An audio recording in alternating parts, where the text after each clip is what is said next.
With Dr. Laura Saunders right now, psychologist and, of course, director at the Hartford Healthcare Center for Gender Health this morning. All right, she's trying to help us feel a little less lonely, especially with the holiday season coming up. Good morning, Dr. Saunders. How are you doing today?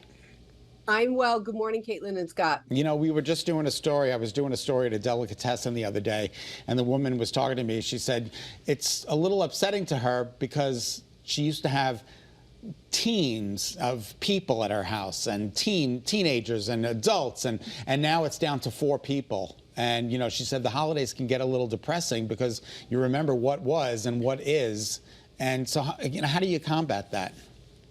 So I think you're bringing up a really good point, and that's human beings are social creatures, right? Our connections to each others is what helps us to survive and thrive.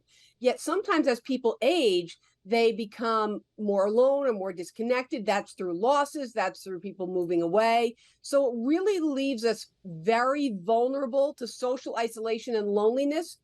And there's been a lot of research that has shown that social isolation and loneliness is related to some very serious and significant health problems. Cognitive decline, depression, heart disease, obesity, high blood pressure, weakened immune system, memory issues, and dementia. So it's actually a very serious social health problem. Wow. I mean, Scott was just mentioning that connection between having a dwindling crowd. But I mean, for a lot of people going into the holiday season, they remember the people that they've, like you said, who they've lost. I think the pandemic has changed a lot of gatherings for people as well. And we've lost a lot of time in the last several years with the way that just we were able to kind of gather. Sure.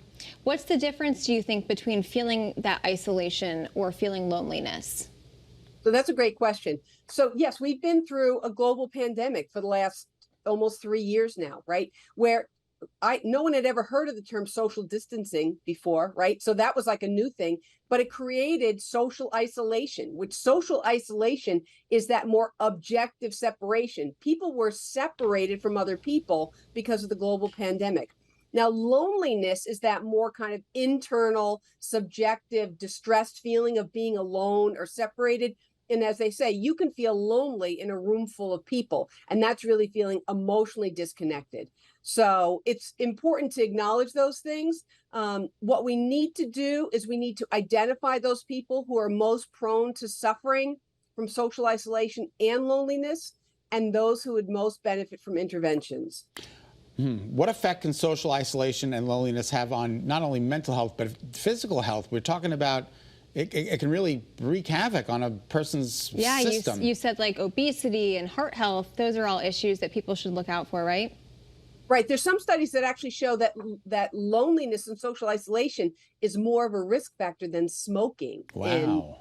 In death. So it really is very serious. And you know, one of the factors is they really feel that the depression and the isolation weakens the immune system so that you're more prone to have negative health events happening. So let's do this as we move into this holiday season.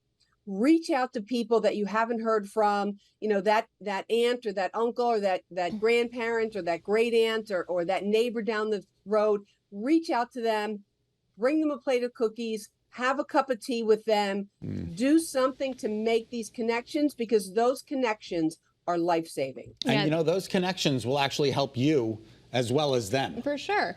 And Dr. Saunders, you just mentioned like identifying those people who might be suffering from some of these things. Can we do anything to prevent this or prevent the feelings of loneliness or isolation? And I know seasonal affective disorder is a different topic for a different day, but yes, there's a lot of factors that I think come into play, especially around this time of year. What can we do to try and help ourselves? I often worry that social media portrays that there's all these beautiful families that have all these beautiful connections, and that social comparison often makes people feel more inadequate about themselves. So reaching your hand out to someone you haven't talked to, checking in on that neighbor, making an effort. It's actually a community responsibility, not just any one individual, but doing those things can really be life-changing. And as you said, it makes you feel good. When you do something to connect with someone else or brighten someone else's day by having a cup of tea with them, it makes you feel good about yourself. So the good feelings go both ways. All right. What time is dinner on Thanksgiving, Doc? It's at my sister's house, so I hope you're joining me in New Jersey. Okay. You never know. Thanks, Doctor. We appreciate your time. Thank you. Okay.